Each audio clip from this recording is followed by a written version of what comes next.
SIR మీద special intensive revision మీద మనం పిఠాపురంలో బిఎల్ఏల్ మరియు ముఖ్య నాయకుల మీటింగ్ జరుపుకోవడం జరిగింది. ఎందుకంటే గతంలో ఏ విధంగా అయితే గత ఎన్నికల్లో సడన్గా ఓట్లు ఇంక్రీజ్ అవ్వడం, సుమారు 25,000 ఓట్లు 15 రోజుల టైంలో ఇంక్రీజ్ అవ్వడం, అదేవిధంగా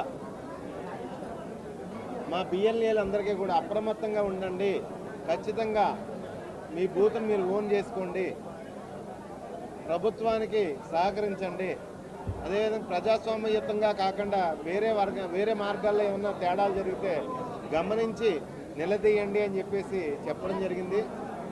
ఈ రాష్ట్రంలో వైఎస్ఆర్ కాంగ్రెస్ పార్టీకి సంబంధించిన బిఎల్ఏలు అందరూ కూడా చాలా జాగ్రత్తగా ఉండవలసిన అవసరం ఎంతైనా ఉంది. ఈ 2 నెలల్లో కూడా మన బూత్ను ఓన్ చేసుకుని మన బూత్లో మనకి సంబంధించిన కానీ ప్రజలకు సంబంధించిన కానీ ఓట్లు పోకుండా, ముఖ్యంగా ఈ రాష్ట్రంలో ఉన్న మహిళలందరూ ఓట్లన్నీ పోకుండా కూడా జాగ్రత్తగా చూసుకోవాల్సిన అవసరం ఉంది. ఎందుకంటే వాళ్ళు కొన్ని వర్గాలను ప్రత్యేకంగా టార్గెట్ చేస్తారు. కొన్ని వర్గాలని ప్రత్యేకంగా టార్గెట్ చేసి తాలూకా నియోజకవర్గానికి 15,000 నుంచి 20,000 ఓట్లు తీయడానికి కూడా సిద్ధపడతారు ప్రజెంట్ అధికారంలో ఉన్నవాళ్ళు.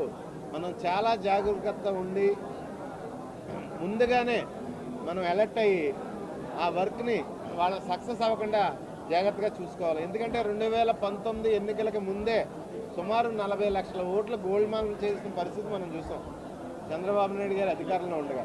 మరి అలాంటి పరిస్థితి మళ్ళీ రాకుండా ఈ రాష్ట్రంలో ఉన్న బిఎల్ఏలు అందరూ కూడా వైఎస్ఆర్ కాంగ్రెస్ పార్టీకి సంబంధించిన బిఎల్ఏలు అందరూ కూడా అప్రమత్తంగా ఉండి ముందుకు వెళ్ళాలని చెప్పేసి కోరుకుంటూ థ్యాంక్ యూ వెరీ మచ్.